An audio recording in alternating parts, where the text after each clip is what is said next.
kids! Welcome to Art by Akila. My name is Artina, and today I am going to introduce you all to the 7 elements of art. These are the building blocks that artists use to create masterpieces. They include line, shape, form, color, space, texture, and value. Let's talk about lines. Lines are like the ABCs of art. They're the basic elements that artists use to create shapes, textures, and forms. They can be straight, horizontal, vertical, diagonal, curvy, or zigzag. A line is created when you move from one point to another using any medium like a crayon or paintbrush to create an object. Let's take a stroll through an art gallery and see how famous artists use lines to convey emotions and tell stories. Late famous artist Pablo Picasso's artwork called Guernica shows bold, expressive lines that shows us the horrors of war. The jagged lines represents chaos and despair, inviting us viewers to think about how brutal conflict can be. Vincent van Gogh, a very talented artist, painted a picture called Starry Night to show how he felt when he looked at the night sky. In his painting, the stars aren't just little dots. They're like twinkling fireworks, dancing and swirling around. Van Gogh used wavy lines to make them look like they're alive, almost like they're singing a happy song in the sky. These curved lights give us a special feeling when we look at the painting. They make us feel a bit dreamy and peaceful, like we're part of something big and beautiful. It's like the night sky is giving us a warm hug, saying, everything is going to be okay. All right, kiddos, let's dive into the world of shapes. Shapes in art are the outlines or areas that we see in drawings, paintings, or sculptures. They can be big or small, simple or complex, and they're made up of lines, colors, or textures. Shapes help artists create all the cool things you see in art. Geometric shapes are the ones you learn about in math, like squares, triangles, circles, and rectangles. They're usually very precise and have straight lines and angles. On the other hand, organic shapes are more free-flowing and natural, like the shapes you see in leaves, animals, or even in puddles of water. They don't have straight lines or angles like geometric shapes do. Now, here's the cool part. Artists see the world in shapes all the time. When they look around, they might see a building as a bunch of squares and rectangles, or a flower as a circle surrounded by smaller circles. They use these shapes to create their artworks. Let's talk about famous artworks. You know that painting with all the colorful squares? That's called Mondrian composition with red, blue, and yellow by Piet Mondrian. He used geometric shapes like squares and rectangles to make it. Looking at it makes you feel kind of neat and organized, right? So, shapes are like the building blocks of art. They help artists create amazing things and make us feel all sorts of emotions when we look at their work. Isn't that cool? Now, for another element of art, color. Imagine a world without color. It would be like a rainbow without its magic, right? Color is one of the most exciting elements of art, and it's all about the different shades and hues that make everything around us look vibrant and alive. So, what exactly is color? Well, think of it as the special ingredient that brings a picture to life. Every color has its own personality. Red is fiery and bold, like a superhero's cape. Blue is calm and peaceful, like the ocean on a sunny day. Green is fresh and lively, like a field of grass on a spring morning. And yellow is cheerful and bright, like the sun smiling down on us. But here's the really cool part. Color isn't just about making things look pretty. It's also a powerful way to express emotions. Just like how you might feel happy when you see a bright yellow sunflower, or calm when you gaze at a peaceful blue sky. Artists use color to tell stories and evoke feelings in their artwork. Claude Monet was a master of using color to capture the beauty of nature.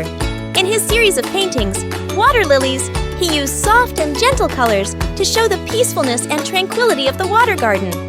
Georgia O'Keeffe, known for her vibrant and bold floral paintings, used color to make her flowers seem larger than life. In Red Canna, she used fiery reds and oranges to make the flower jump off the canvas. Now let's look at another element, form. Imagine you're holding a ball.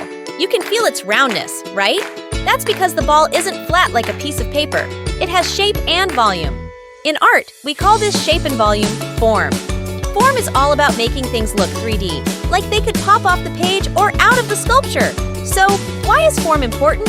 Well, imagine drawing a cube on a piece of paper.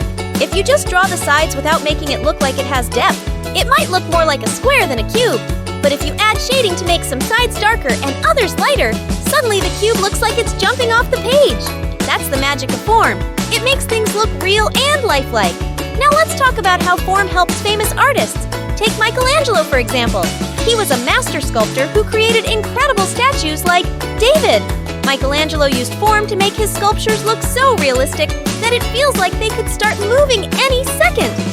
By carving and shaping marble, he made muscles look like they were flexing and skin look like it was stretching over bones.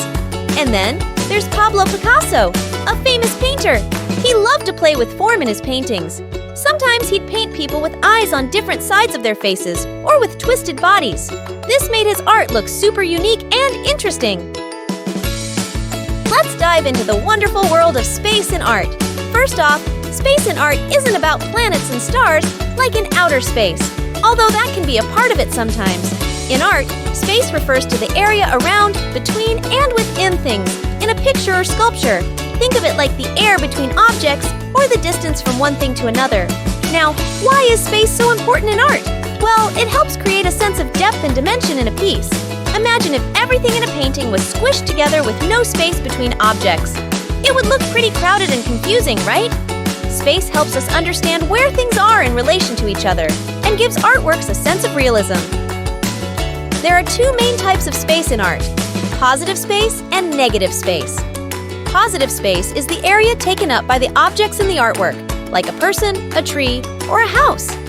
Negative space is the empty area around and between those objects. Artists play with both positive and negative space to make their artwork interesting and balanced. The artist M.C. Escher was famous for his mind-bending drawings that play with our sense of space and perspective. In his work, Relativity, he creates an impossible staircase that seems to go up and down at the same time, messing with our understanding of space and gravity.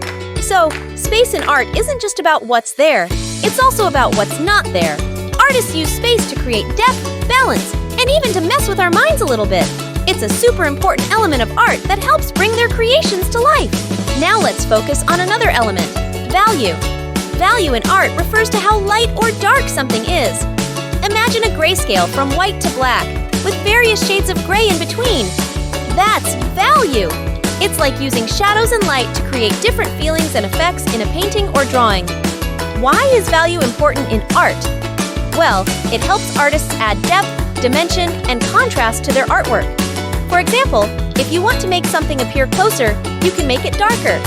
And if you want to make something look far away, you can make it lighter. Value also helps create different textures and emotions in a piece of art.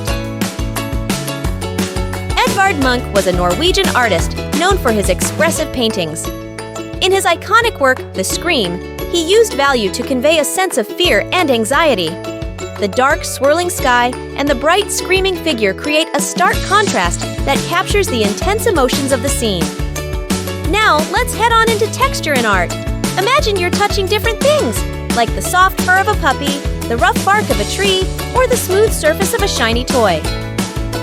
Texture in art is like that feeling you get when you touch something, but it's shown through how things look instead of how they feel. Now, in art, texture is all about how something looks like it feels. It's the roughness of a rock, the smoothness of glass, or the bumpy surface of a basketball. Artists use texture to make their artwork more interesting and realistic. It helps them show what things might feel like if you could touch them in the painting or sculpture. Jackson Pollock was known for his unique style of drip painting. In his artwork, Number 1A, he dripped and splattered paint onto the canvas, creating a textured surface with layers of color. Kids can imagine how fun it would be to splash paint around like Pollock. So that's it, kids. Go on and explore with the building blocks of art such as color, shape, line, form, space, value, and texture. Let each element inspire your creativity as you paint, draw, and sculpt your way through endless possibilities. If you enjoy this video, feel free to like, share, and subscribe. Also check out Art by Aquila on all social media platforms.